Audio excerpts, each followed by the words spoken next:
thing is, tool. I'm still singing, when I get going, the voice is still there. At age 93, which is kind of unusual. Seriously? Yeah. I would have never believed that, Bob. But Yeah. that kind of keeps me going. I can still do that. I can still carry a tune. Well, and you want to still, you know, because you know that it Yeah. pleases the people that you perform for, and it also pleases you, and that's. Well, I checked with my personal doctor to see what my chances were of being drafted. Because I was 6'1". Remember, I weighed 132 pounds. And I had flat feet. I had a heart murmur. All these things. I was just a wreck. So he says, "Oh, they won't take you." Anyway, the night before, the guys took me out on the town. And Paul Whiteman, you remember Paul Whiteman? Absolutely. Historically, a great. Anyway, he was putting on a show there in Seattle. And my guys took me there, and we had a few drinks. And we saw Paul Whiteman. And Paul Whiteman announced that his singer was joining the Army. He was going to lead the band. So I had just enough. I sing with the band around here, da da da. He said, "Would you like to sing with him?" I said, "Yeah, I'll sing a song." And he writes my name down. He says, "Give me a call tomorrow." That was Monday, you know. After 1 o'clock, he says, "I'd like to sleep in." Anyway, I'll do that. They're going to take me down. I'm going down to Fort Lewis, and I'm going to come right back, and I'm going to call him. Well, they didn't send me home. They just took me right down the line. So I never got in touch with that. But he was definitely interested. I might have had a little gig with him, who knows. Well, that's a great story. But those 3.5, 4 years I was out, I sang with the band, and I had a bunch of radio shows. I was making, for a musician, and I was doing all right. But, And this was all around Seattle. yeah. They changed my name about 3 times. I was Bob Raymond over there. I got my name in the Downbeat magazine, number 8 in the country or something. And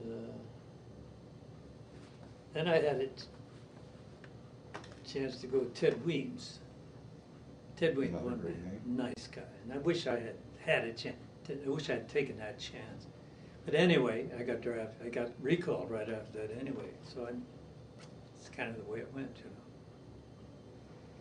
But when I was first drafted, I had that program previous being drafted. And about a week after I got into this, after I was drafted, the CEO called me and he said, "We read that you were a singer. You sang with the radio station over here, KVI Tacoma." I said, "Yes, sir."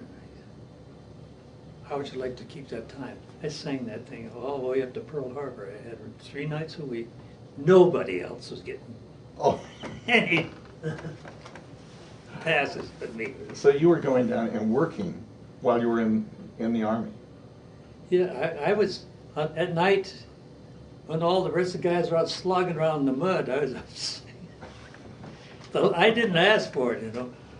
And the funny thing about it was, this is weird. The guy that owned the radio station, KVI, one of his best friends was a guy named Eisenhower, a banker in Tacoma, who just happened to be Ike Eisenhower's brother. Mm-hmm. And Ike Eisenhower was my regimental commander. He was full colonel, just a brand new colonel. And was that at Fort Lewis? Yeah.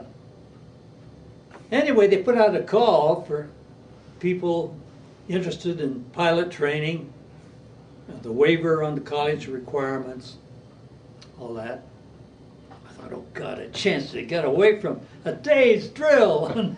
Yeah, there you go. And then, wow.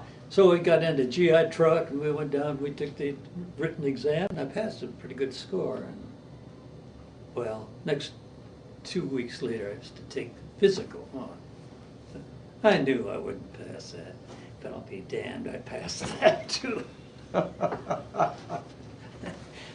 All of a sudden, I'm a cadet, and 9 months later, I'm a second lieutenant. I worked for the National Guard for a little bit, just working in the engineering squadron, I guess you could. Yeah, And I got to like all those guys. They were the nicest bunch out there. yeah, they're good guys, yeah, for sure. I still got some good buddies that I hang around with from there. Missed a few times. When did you actually move back to Spokane, or move to Spokane Actually, permanently? 1963, I think it was. And then you had, I lived out and worked out at the base there for a And year. and so had you continued your singing all along through that period of time just for your own enjoyment? No. And then when you got to... Oh, yeah, I did a little bit over in Okinawa. I joined a little Marine band and sang and played bad bass. And then you got to Spokane in '63. When did you start playing here?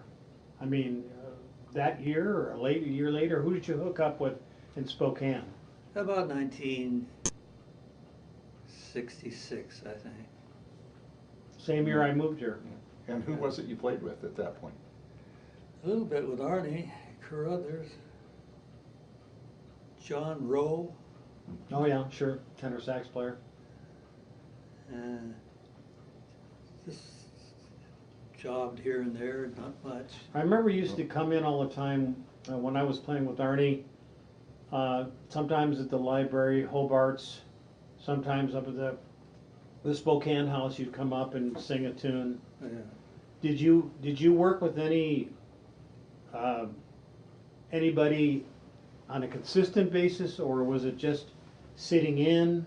Sitting in mostly, but the guy I did work mostly with was Emil Kaiser. Oh, okay, great piano player, yeah. Other than Emil Kaiseth, who was your next longest or favorite person to work with in Spokane? I worked with Gene DeRay a little bit. A great player too. Also a great piano player, yeah. And then I made these recordings with Danny McCullum, and I'm working on one now. Boy, I auditioned with Jimmy Dorsey. When Got did the you, job. when was that? Right after I got Oh. recalled in 1951.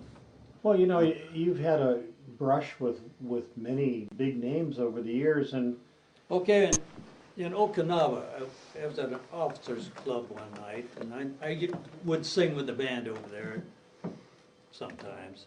And we had a guy who had a hit record of Rockin' Robert or one of the Rockin' Robin. and a black guy, and he was the nicest guy. And he had a great voice. He sang at the officers' club. He sang the old standards to us officers type, you know, to the old folks. And then he went to the other clubs and sang the rock and roll stuff. But anyway, I got to talking to him, and I mentioned that I sang with a band once, and he says, "Why don't you get up and sing me a song?" So I sang a song with band, a good Filipino band they had. And I come back to the table, shaking his head, he says, "A man your age shouldn't be singing that well." yeah, what's wrong with you? That was 47 years ago.